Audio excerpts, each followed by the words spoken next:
I'm Jimmy Jellinek. I'm the Chief Creative Officer for Audio Up, and I want to talk to you guys today about the art of podcast adaptation, but also about the audiobook in general, and something that we are working with to improve and to evolve. It's no secret that audiobooks are really fucking boring. I fell asleep to one last night. I was listening to Philip Roth's Zuckerman Unbound, which is a great book, but put me to sleep in 5 minutes flat. And it's just this singular, one-dimensional experience. It's one voice. And the fact of the matter is, these books have not changed since this guy invented them, books on tape in 1975. That's Mr. Duval Hecht. He just died at the age of 91. He invented books on tape because he used to drive his Porsche 2 hours a day back and forth, and he was bored to tears. So he would take books for the blind from that Library of Congress put on record, and he'd transpose them to reel-to-reel tapes, and he'd seatbelt that reel-to-reel tape recorder in his car, and he would listen to it. Anyway, from those humble beginnings, the audiobook business exploded, and it turned into a $2 billion a year business. It works for all publishers. They love it. It's the one facet of publishing that happens to be up. Fiction, nonfiction, all of it is down by double digits, whereas audiobooks, podcasting in general, are exploding, and audiobooks are a $2 billion a year business. But they have remained unchanged since that guy used to listen to them in his car on his commute. Until now. The smart speaker has changed everything. Thanks to the smart speaker, we are able to beam all manner of audio into our living room. There's no limit to the amount you can listen to, and the demands of the platform mean that it can be far more sophisticated. It doesn't just have to be that single voice that you're listening to anymore, but full sound design, full music, full score, full casts. And this smart speaker is what the radio was to the home in the 1930s. It's the hearth, but much more powerful. It's where you order your toilet paper. It's a lot of people have them next to their beds. It's the first thing you talk to in the morning. It knows you. You know, it's like Hale from 2001. But it's also ushering in the future of storytelling. But it's really a new audio renaissance that harkens back to the golden age of radio. If you guys, actually none of us were alive when Orson Welles created War of the Worlds with his Mercury Theater. But that was such a powerful moment in popular culture even then that it made front page news because it terrified the entire nation. It was something that was so sophisticated that it fooled the Defense Department. People really thought that America was under attack by Martians. The fact is, we're doing that now, today, with these audiobooks. In fact, audiobooks are no longer boring. They're not even audiobooks. We'll call them bookcasts. And these have full soundtracks, original scores, full casts of top Hollywood talent. And that's what Audio Up is doing with a number of our, they're movies for your ears. And it's all thanks to this guy. I want to bring him on. Mr. James Ellroy is going to come on and speak with us. And, this is how we are evolving the future of storytelling. So James, let's come on out. Let's get a big round of applause for Mr. Ellroy.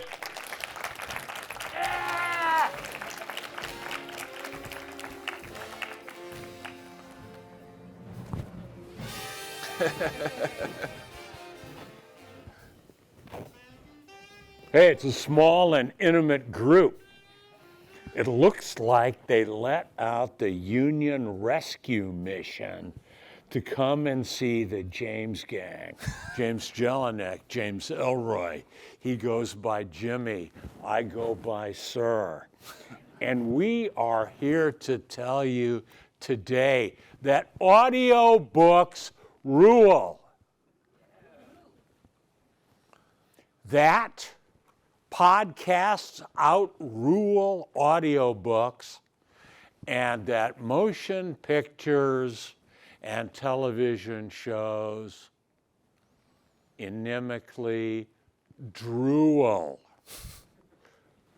Motion pictures, television shows more recently the audiobook, have failed to successfully transpose the single greatest individuated art form in the history of humankind, the novel, to a compatible form.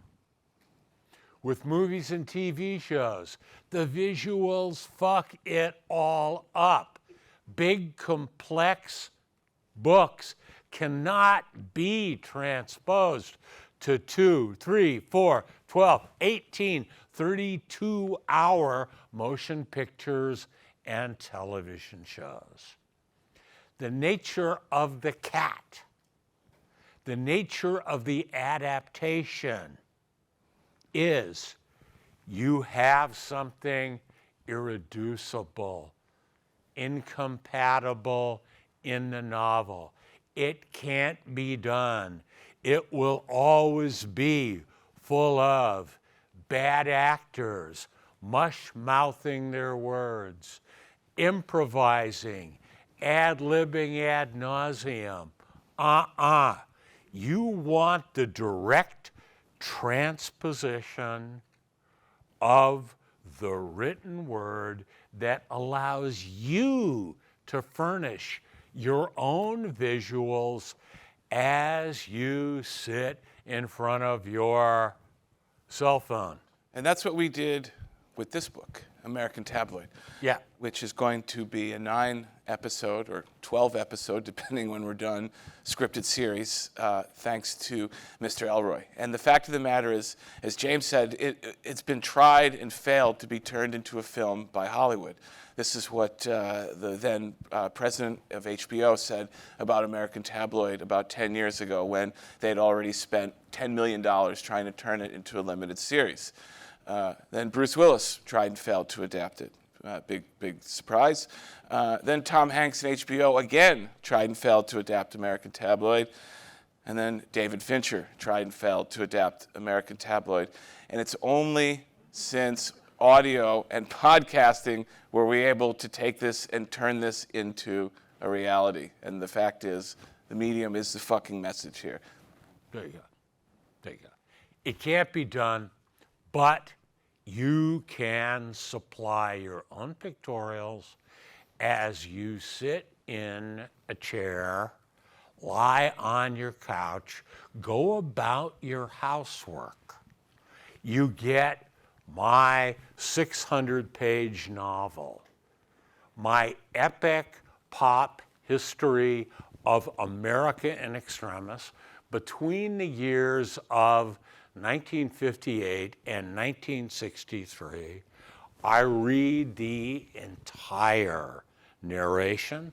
Now I know why God made me a bass baritone, and gifted actors read my dialogue verbatim. It is a literal one form, the great individuated world art form for centuries, transposed to audio, to radio, impeccably, seamlessly, without a glitch, supplanted by great period music, sound effects, and most important, this is a very brutal book, it's yours, unabridged, unexpurgated. It is a hellish sleigh ride, SLAYRIDE, back to 58 to 63 America, which culminates in the murder of that man up there, Bad Back Jack, Mattress Jack Kennedy, the underhung playboy whose daddy, Joseph P. Kennedy Sr., bought him the presidency. It's one of the most honored novels of the 1990s. It's Time Magazine's Novel of the Year. Would Time Magazine shit you? I can't be disingenuous here. I have to say, maybe. Jimmy, back to you. Well, thank you. Yeah. The point is, with this new technology, especially with the smart speaker and with advances like spatial audio, which has become a major factor when listening to audio on stereos and headphones that have that advancement, what you're getting is, as I put in the presentation, really is a movie for your ears. This has full sound design. This will have some of the, we can't announce the cast right now because Audible will kill me, but this is a cast that rivals most A-list pictures. This really will be the first blockbuster of the podcast era. And it's being delivered into your home in a manner that's similar to streaming television, but it's too big an epic to really be filmed. It's only possible based on the theater of the mind. The fact that, what's being delivered and you're supplying the visuals. I think what I'd like to do right now, can we play that audio sample? So before American Tabloid, James has one more series that we're launching, and this is called James Ellroy's Hollywood Death Trip. And this is a compendium of Mr. Ellroy's magazine pieces that he wrote for GQ and Vanity Fair once upon a time.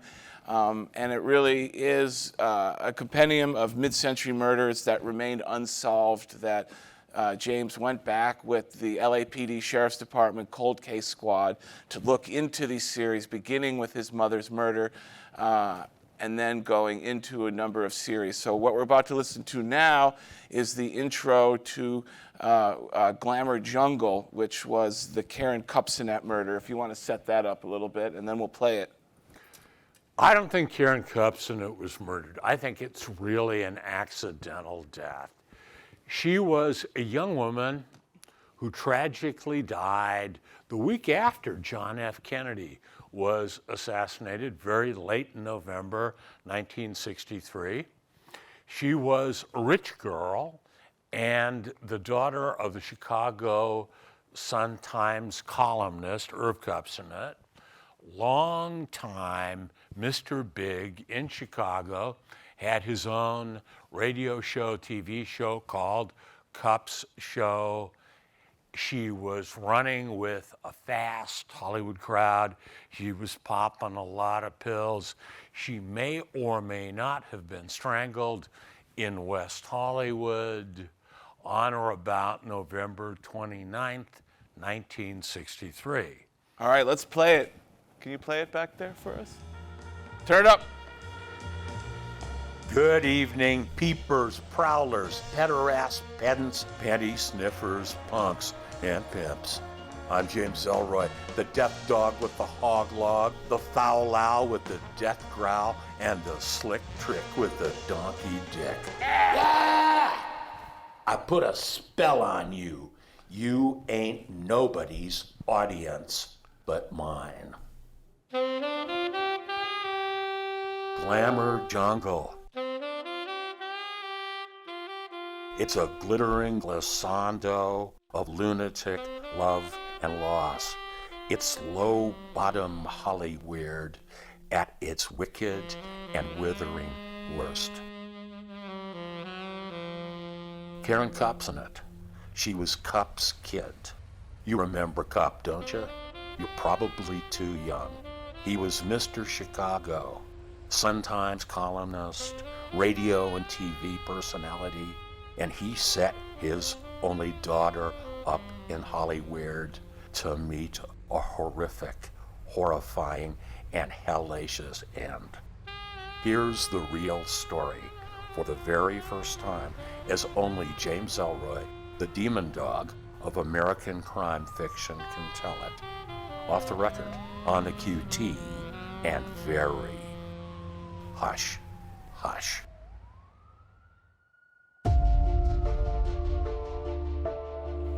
Good evening. Actress Karen Kupcinet, daughter of Chicago newspaper columnist Irv Kupcinet, was found dead of strangulation in her Hollywood apartment Saturday night. Former boyfriend actor Andrew Prine of Big Country is being questioned in relation to her murder. Detectives said the killer strangled Miss Kupcinet with such force a bone broke in her neck. Part 1. The crime. Sheriff's Homicide File number Z-961-651. Date 11/30/63. Location 1227 and a half North Sweetser Avenue, West Hollywood. Victim Kupcinet, Karen, white female, age 22, DOB 3641. The place, a courtyard complex off the Sunset Strip. The victim, a drug-addicted and eating disordered actress dilettante. The crux of the major case: commitment, money, and prestige. The victim's father had very large pull. From Chicago, Cup Show with Irv Kupcinet. Saturday, 11/30/63, 7 p.m. Mark Goddard enters the courtyard. His wife waits in the car. Mark Goddard is a TV actor. Marcia Goddard is Karen Kupcinet's best friend. They're worried about her. She had dinner at their house Wednesday night. She acted very weird. Her eyes were pinned out. She said she took a Milltown. She told them a crazy story. She said she found a baby on her doorstep. I heard crying, and I go out to the front, and they're crying on the doorstep, just right out there. And there was no note or anything. The story was wholly fantastic. Goddard walked up to Karen's apartment and knocked on the door. He saw a light on inside. He got no answer. He tried the door. It popped open. Goddard got scared. He went back to the car and brought Marcia up. They entered the apartment. The TV was on. The sound was down low. They saw a body on the couch. It was nude and stretched out, face down. Marcia screamed. Mark ran to the manager's apartment. The manager called the West Hollywood Sheriff's Station. The dispatcher radioed a patrol car. The manager grabbed a neighbor with some medical skills. The man entered the apartment and confirmed that the victim was dead. The patrol cops arrived. They examined the victim and noted signs of decomp. Fluids dripped from the mouth, nose, and eye sockets. The purge had turned her face blue-black. The patrol cops talked to Mark and Marcia Goddard. They observed the immediate scene. They noted Several magazines lying on the porch outside the deceased's front door, dating 2/11/28/63. I immediately went inside the front door, and approximately 18 inches from the west end of the couch was an overturned glass container with numerous cigarettes inside. All right. And you'll be able to hear the rest of it, the whole series, beginning July 7th on Audible. And then American Tabloid, obviously, is going to follow, hopefully, on that fateful day, November 22nd, which will be the 63rd anniversary of, it'll be the 60th. 62nd. No, yeah, the 60th. Oh, the 60th anniversary of Kennedy's assassination. Yeah. Perfect timing.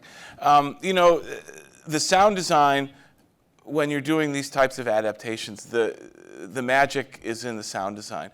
Obviously, James's bass baritone is, sort of sets the scene for this, but the ability for us to sit with this material and for it to really work, it comes from first comes the dialogue assembly, which is a painstaking process.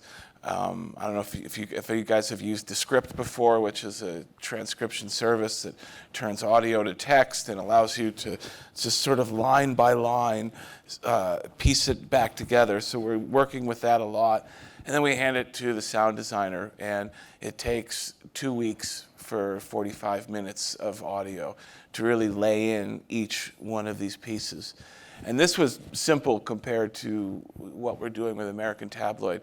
Our sound designer is one of the best in Hollywood, a guy by the name of Jerry Hauser, who, if you guys have seen the movie Slapshot, he played Dave Killer Kowalski in Slapshot, and he was in the movie Summer of 41, and was a sort of teen heartthrob in the late 70s and early 80s, and then developed a career in sound design. And he has done a masterful job with James Ellroy's Hollywood Death Trip. And, American Tabloid is a beast unto itself. We've cast when we're all said and done, we'll have cast 40 separate actors in this. 20 of them will be major A-list Hollywood actors, and you'll get an announcement of who they are shortly. But that is going to take, we'll finish production of the series itself, of Tabloid, of the book itself. James's dialogue was recorded in December. That took about 2 weeks, and that's about probably 50% of the book is James's underlying narration. And then the rest of the book is, what is it, third-person omniscient is Yes. the way you describe it? Third-person subjective. Third-person subjective. And meaning, as each chapter happens, you see it through the point of view of those characters, which again is helpful for when you're doing this type of adaptation. You're looking for two types of things. First, is there a shitload of dialogue? And if there's a shitload of dialogue, you're in business, because that allows you to take the book and basically dump it directly into final draft. And it took me about a month of working from 5 a.m. till 10 a.m. 5 days a week to sort of take his book and turn it into, wound up being a 900-page final draft script that basically I had to buy a seat for it because James doesn't use computers or a cell phone or even a typewriter, so we had to have a physical copy when we did the actual recording. So I was bringing it through customs. It was about this big. It weighed about 15, not customs, through security, weighing about 15 pounds.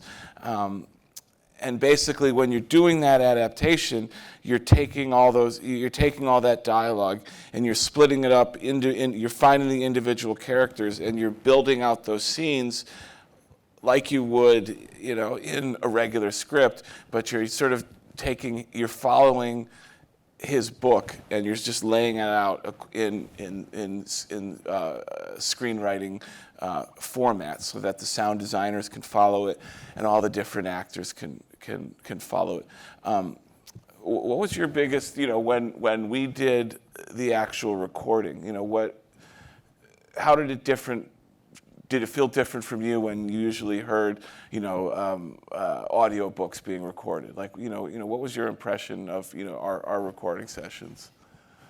I write down to the syllable. I've written 21 books by hand. I've never gone near a computer.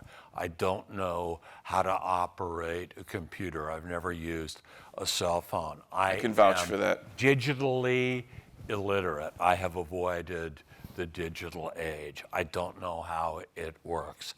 Thus, I can concentrate very, very well. Whatever it is at hand, like writing a massively detailed historical novel with 14, 15, 16 plot lines. My beady brown eyes are on my handwritten pages, and only I know how it should sound. Both the dialogue that I wrote and the exposition When I missed that I wrote. when I missed a page break, he would catch it.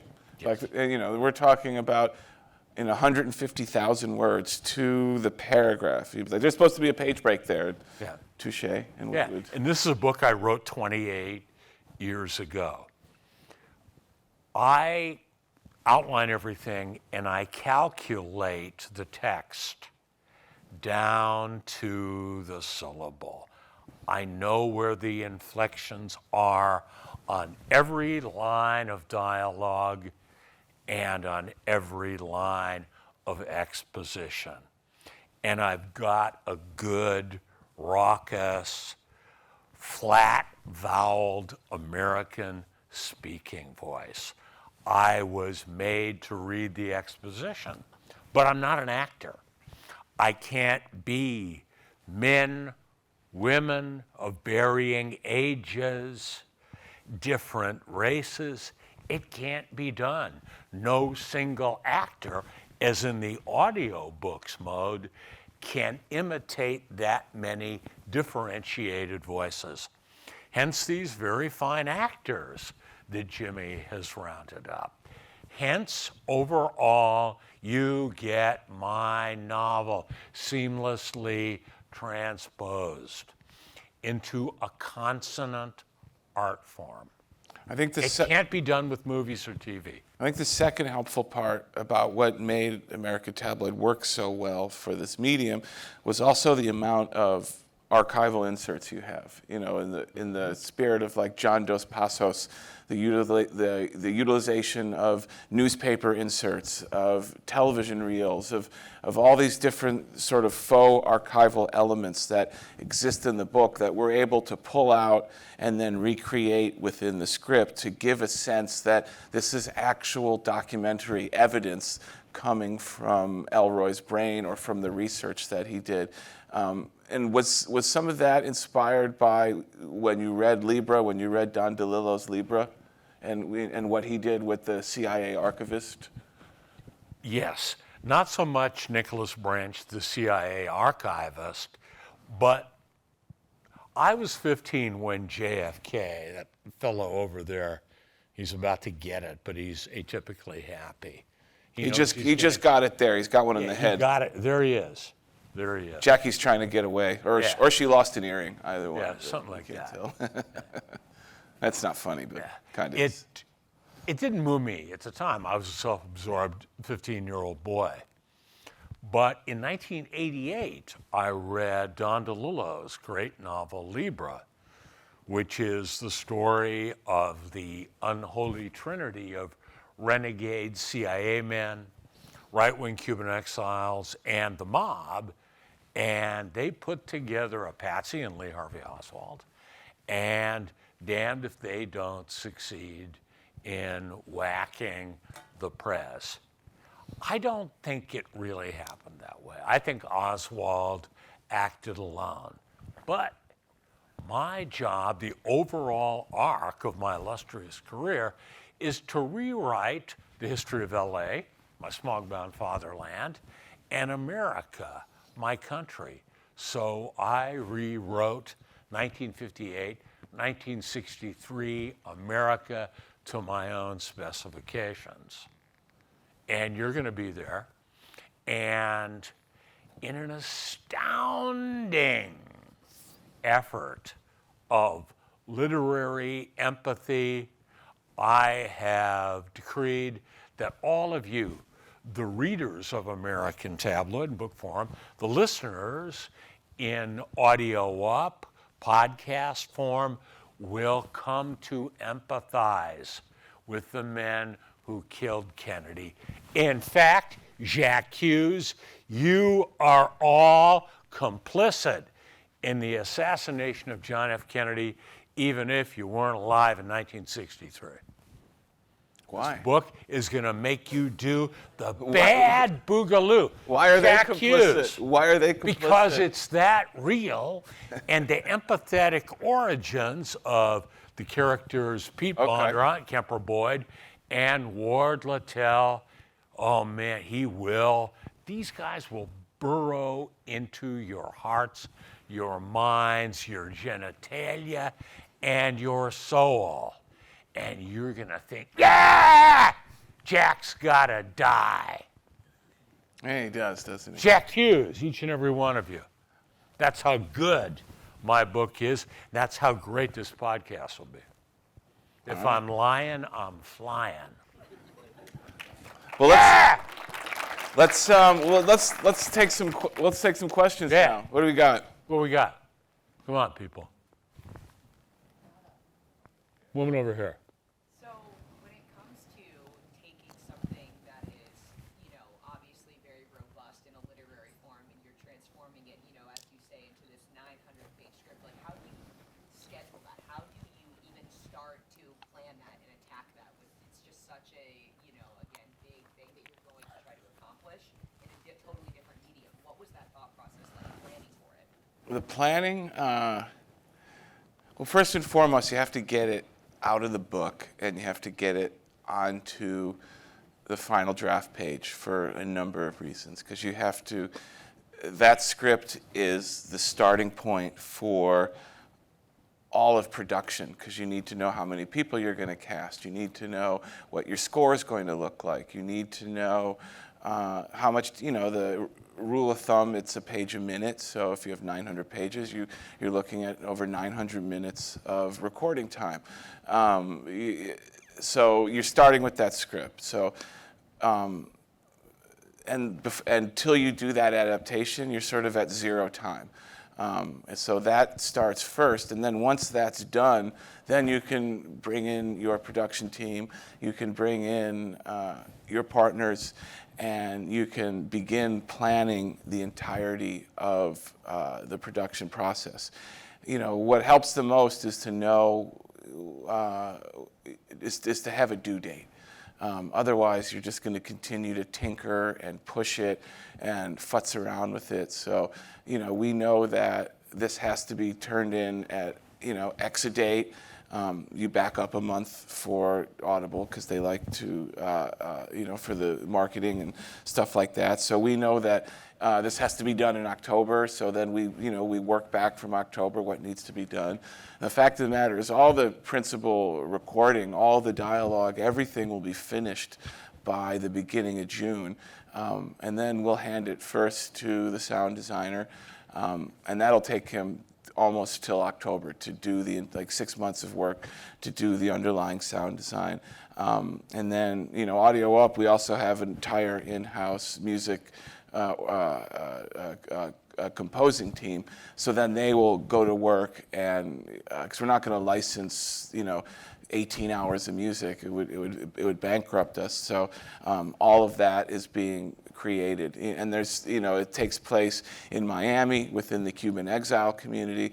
You're sort of in LA with this, with both this sort of twist music milieu with one of the characters, and then there's the sort of rat pack of it all, and then there's some other jazz elements. So we're having to create sort of 3 different musical archetypes and then an underlying score. I mean, it's really like planning for a movie, but without having to film it.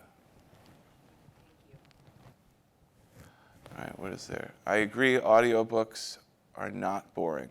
No, they're not boring now based on how we're doing them, but they were boring until we started creating these, what we like to call bookcasts. But a singular person trying to read an entire book, reading every single part in a sort of ham-handed way, it creates it's not conducive to what new technology allows you to listen to. The fact of the matter is, there's going to be a time where what we're doing is going to be a premium offering to what the traditional audiobook is. If you want to, listen to something while you're on your Peloton that's not going to disturb you or cause any type of mental activity other than just to have information mainlined into your brain like heroin, then you can listen to a straight audiobook. But if you want something that is going to be a movie for your ears, that is going to create this extreme dramatists, then what we're creating is going to become the dominant format for people. 1 in 5 Americans now has a smart speaker in their home, and that thing has become the center of everyone's living room. Like the entire growth of this audio boom, and not just podcasting, but all audio entertainment in general, rests upon that device. That people are getting more and more comfortable with having those in their living room. Most people don't care that they're actually listening to all your conversations. The fact of the matter is, it's just the ability to listen to these in fantastic dynamic sound is going to change how you listen to books and fiction in general. Woman in the back. Talk about how the project came together, because there are a lot of folks who could have done, and so I'm wondering how it all sort of came together between choosing the book and deciding to do the book in audio form. Well, you should tell it from your perspective, because it has a really funny origin story that involves the actor Dennis Quaid. Yeah, Dennis Quaid. I always refer to him as Quaido, Quaid, and a little hyphen. Oh, I did some work with him once on a TV show that didn't get made, although I got paid. And money's the gift that no one ever returns. Now, that stated, Quaid called me up out of nowhere, asked me to read a true crime piece that some other guy. Dennis was a partner in our company Yeah. early on. We were creating a series with him. We were looking at another series that we were going to do with The Hollywood Reporter that had nothing to do with Ellroy. And Dennis Quaid suggested, oh, James Ellroy has a great voice. Why don't I call him to narrate it? And I was like, I love Ellroy, of course. And then He called me, and I said, fuck off, because why would I read anything except my own work? And so before I knew it, Jimmy Jellinek had been informed by Quaid of my refusal, and he contacted my literary agent, Andrew Wiley, in New York City, and that was James Ellroy's Hollywood Death Trip, my magazine series show, which will debut on July 7th. And then I said to Jimmy, we should do American Tabloid as a podcast. And he said, yeah, Big Daddy-O, we should. Yeah, I didn't know it was an option until it was an option. You know, we had been looking for the right material to, you know, we knew that these audiobooks were ripe for reinvention. And we knew that it had to be something with a lot of dialogue. And it's, you know, potentially something that was of period as well, where, you know, the world building was so big that, or so specific that it couldn't be done in film, or if they tried, you know, or they tried and failed to do it in film. And then, you know, when through this happy accident of connecting with James, that's when the Eureka light came on, and we're like, of course. I mean, this is the perfect. I mean, obviously, we've bitten off a big hamburger with American Tabloid. You know, it probably would have been better to start with something easy, but, you know, why not swing for the fences and, you know, try an epic piece of, you know, American literature while you have the opportunity. But, you know, that's how it began. And since then, you know, we've branched. We're working on. There'll be some announcements shortly. We'll probably be doing 10 more of these in the next year.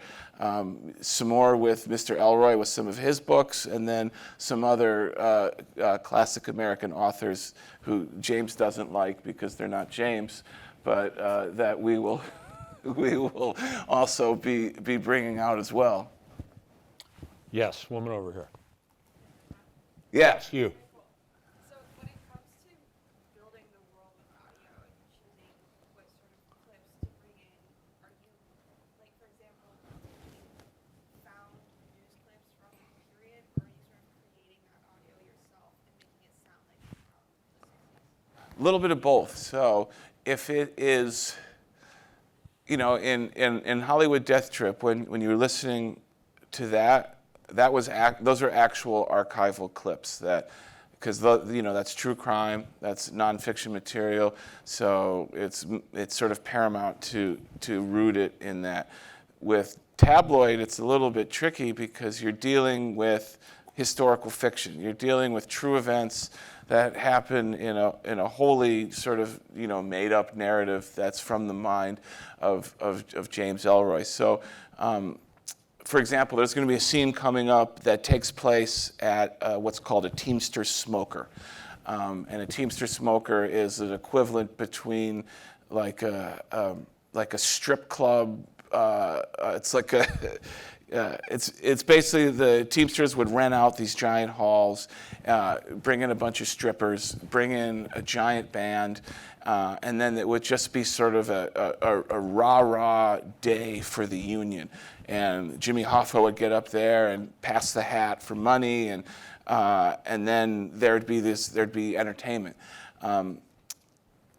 we had to, we're going to be recreating that in its totality, from the person who plays the sort of lounge lizard singer who's up there entertaining, talking about the Teamsters and telling RFK to go fuck himself. And then there's going to be the big band, and you're going to, so the scene is going to be built out step by step by step. And then, all those sort of moments that, James has all of these articles that are inserted into the book. Both, there are fake FBI reports from J. Edgar Hoover. There are fake, reports from the CIA. There are articles from the Kansas City Star and the New York Times. None of this existed. These are all articles and then fake articles from Hush Hush magazine. All this is from James's mind, but we're going to recreate them as they were, like they were real, so it could all be rooted in a sense of historical realism. Yes, sir. In terms of audience for a project like this, are you guys thinking more like people who have never engaged with the story before, or is it like a new way for a book that's been out for 20, 30 years, or trying to pull in people who read it back in the day to have a new experience with it, or like a new pool of viewership? That's a good question. It's going to be both. Hardcore Ellroy fans when they get out of AA, or when they, all the Vietnam vets and future school shooters, they. I'm just kidding. The rabid community of Ellroy readers is going to devour this, because it's the next logical medium for your work to be transposed. And then it's just great fucking storytelling. This is going to be like a blockbuster for your ears. The actors who are going to be in this, some of them have been nominated for Oscars this year, Independent Spirit Awards, Critics' Choice Awards. There's some 20 or 30 of Hollywood's top actors. So it's just going to stand on its own as an amazing piece of audio entertainment as well. So you're going to enter it through that way as well. Okay, I'm a hardcore fan. So Bless you. for a while, and I'm really fascinated with your mental process when you are doing content that's this heavy. And I've always just been fascinated when I'm listening or reading anything that you've done. I'm more intrigued with you, and so I wonder, like, how do you mentally keep yourself stable, is the lack of a word, to get through some of this heavy content? And like, where do you have, like, kind of, nobody can repeat what you're doing, so I'm not asking for your method. I'm asking, like, how do you keep grounded and into the story and focused on the heart of it? Because you always seem to be able to grab that heart that a lot of storytellers miss. Thank you for the compliments. Please keep reading. I'm writing as fast as I can. I plan everything out in minute detail. I think about the stories, the novels that I'm going to write. I have an assistant, a woman who lives in LA. She does threadbare research for me. Absolute historical accuracy means next to nothing to me. You have to whack JFK on November 22nd, 1963. Beyond that, it's largely open to interpretation what really happened. The one question I never answer is what's real and what's not in my big historical books. When I put the historical elements together, I put together the minutely detailed criminal investigations, the love story, the outline for my novel Perfidia, my big book about LA, the month of the Pearl Harbor bombings, was 700 pages. The outline for American Tabloid, was 300 pages. I know every single moment of the book before I write the first word of the text. As I go on chapter to chapter, I write margin notes, which allow me to densify it, flesh it out that much more. I think she's asking though mentally and emotionally when you're writing that kind of dark stuff, how you don't. It makes me happy. Killing people. There you go. You know, That's the honest truth. assassinating presidents. He'd be a killer if he didn't have these books. So Yeah. Yeah, it makes me happy. I loved reading crime books as a kid and as a younger man, and I have succeeded admirably at what I most love to do, which is to read. I have very few outside interests. I love boxing. I love classical music. I don't watch television very much. I don't have a TV set. I'm able to shunt the world aside. And in case any of you are thinking of asking me this question, let me contravene the asking right now. None of my books are meant to refract current events. If I write a book about 1941 LA, 1958 to 1963 America, it's because I live there imaginatively to the exclusion of the present day. yes, sir. I was just wondering, I guess it's a question for both of you, in terms of, this is focused around adaptation, but we started off with this slide around the medium being the message. Yeah. And I'm wondering how you see this going and affecting writers to be writing for this as a medium, and then what it means from the production standpoint to have something written that's specifically for the medium. I think the point is that you don't have to write for the medium. I think the point is that the medium allows you to take what an author has done and, as James says, do it unabridged, and it doesn't affect or moderate or distill or compromise the writer's work. You just have to choose the right book that's going to lend itself to this technology so that when you are building out this world, that it lends itself to great sound. It lends itself to fantastic action. It lends itself, I love To Kill a Mockingbird, but I don't know if Harper Lee's book is going to be, really express itself in dynamic spatial audio.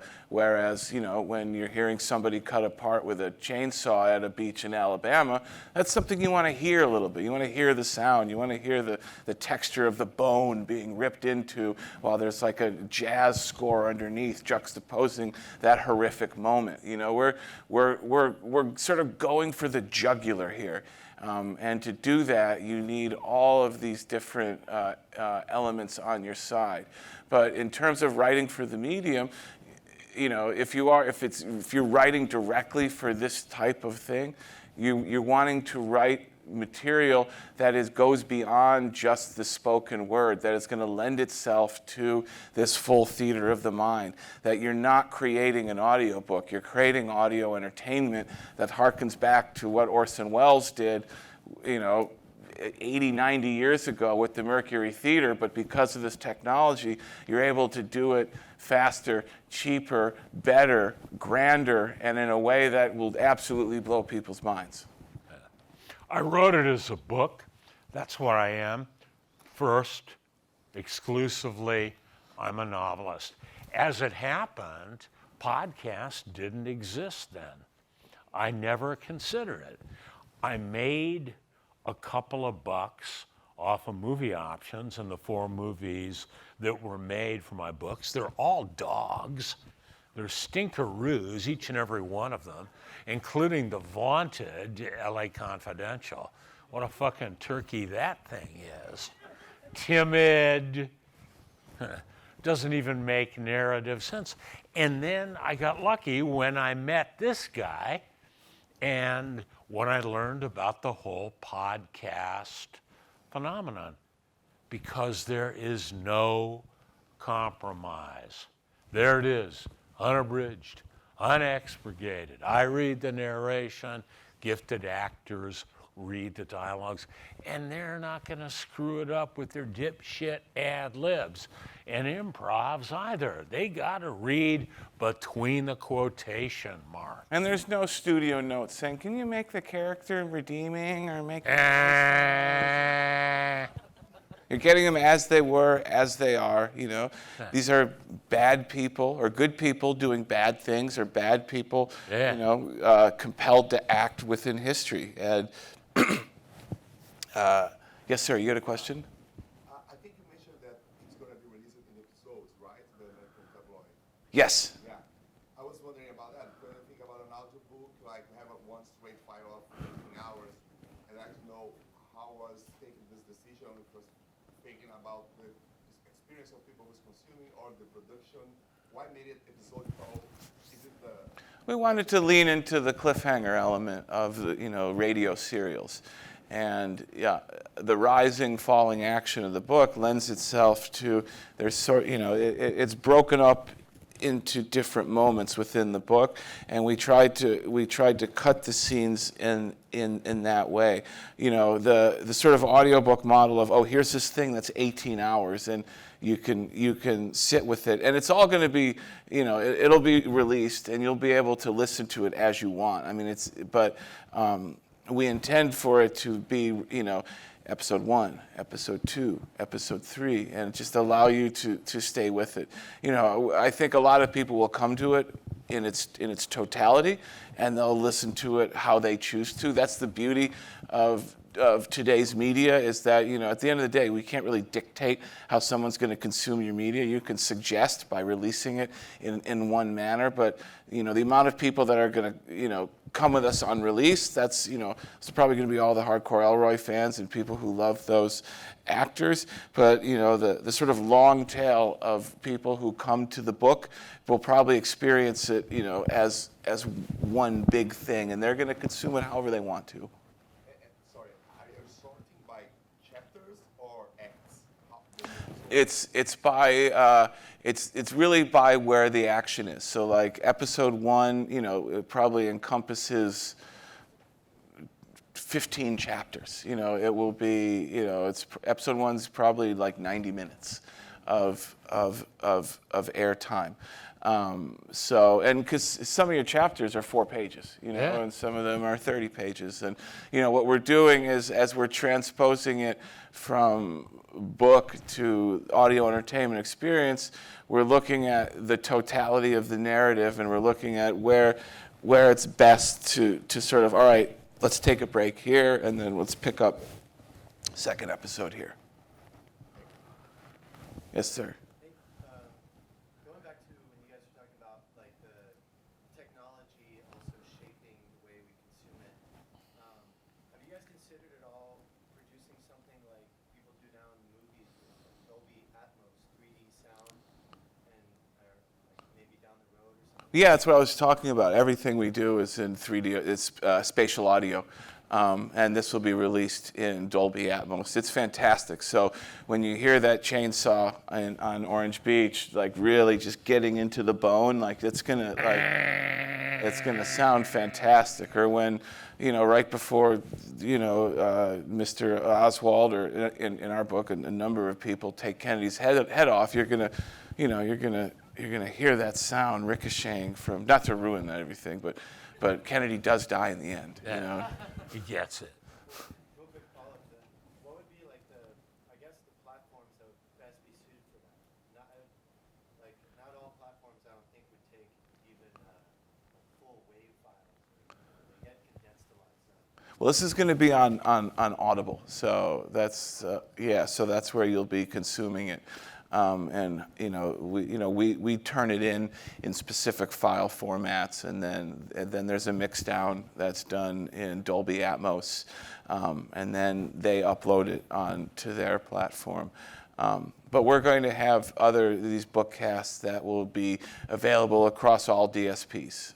Not James's work, which will be exclusive to Audible, but some other stuff that we'll be announcing soon from Audio Up that will be available across Apple, Spotify, Stitcher, and, you know, all available DSPs. And But all of those also, it's not the DSP that has the Dolby Atmos, that's up to your device. So if something is recorded in that, like they broadcast in it, and then, like the iPod Pros, like they have Dolby Atmos, and most of the more advanced Beats, if you have a new model smart speaker, it's going to have it, and it's pretty incredible if it's done properly. Is there a hand back there? Oh, sorry. Oh, there we go. Over there. We've been. What's the relationship with Audible? Is it an exclusive distribution platform? Were they involved in the creative process at all, or how does that work? They acquired the material from us after we had produced it. So, Audible is our distribution partner. They are our creative partner in that they give us the resources to create this to our specifications, get the best possible actors, and create the best possible material.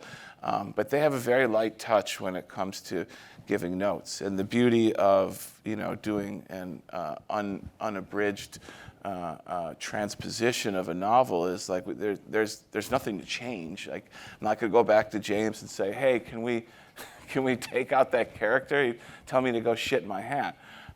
So it's a great supportive partnership, and then they bring all of the marketing muscle to bear. That's really where they are an incredible partner. We have a series out with them now called Major Frequency that's about the healing power of sound.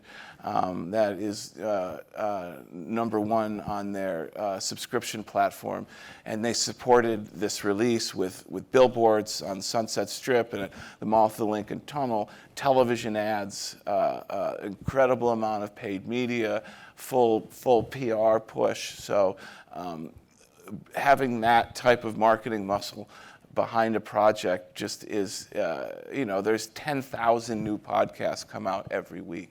So, it's, we're being sort of drowned by choice right now. The ability to find and understand what you want in a crowded marketplace, the stuff that, to be able to cut through all of that noise is what separates the winners from the losers. And Audible has that muscle to be able to sort of rise above the bucket of crabs that are constantly sort of pulling you back down into the barrel. Sorry, what was it called again? The sound. Dolby Atmos? No. The thing that got the big marketing push. Oh, Major Frequency. Yeah. Urge you to check it out. All right. Anything else from anybody? We got a minute left here. Yeah, 53 Got seconds. someone back there? Yeah. So for you, Mr. Jellinek, I'm from Mexico, so 2 questions really. Yeah, man. First one, your take on how the movie industry is using podcasts as a pipeline for scripts. You're buying out proven podcasts and then they're transforming into movies. And the second one, would you think that what Audio is doing in the United States would work in Mexico or any other country? The answer is, I'll answer the second part first. The answer is yes, and we're working on a series right now that's going to be Spanish language with a fully Mexican cast and production team. I can't announce it now, but that's something that we're actively doing. The audience is there, the financing is there, and you'll see an announcement in the next few months around that. The first part of your question is it's a fantastically cheap development model for Hollywood. And the fact of the matter is what they would spend on assistants and all the bullshit and barely get a script out of the development process, you're now getting a fully produced series with an audience that at sometimes is bigger than the audience that would go and see the fucking film in the first place. Created on a fraction of the budget of that movie that would cover a day of the craft services. So it's radically changing the development model in Hollywood because you're getting access to great IP. You're getting that IP fully developed with name actors in it. You're getting an audience. You're getting scripts. The development I hope there's no one who works in Hollywood development. They're very lazy people. So the more you can sort of spoon feed them the steak and actually chew it for them, the more likely they are to sort of be attracted to it. And at the end of the day, nothing sort of clarifies like a hit. So if you have a hit, that's the best possible thing, because then you've got press, you've got news, you've got everything that you need to attract an audience. But that's going to continue, and it's only going to grow. And I think you're going to see, Netflix and Hulu's of the world acquiring companies just to become their development pipeline. The fact that they release great podcasts, that will be incidental to the fact that they are providing a pipeline for all of this IP in the future. Sure. All right, we're out of time. Thank you, everybody. Thank you for coming. That's all we got.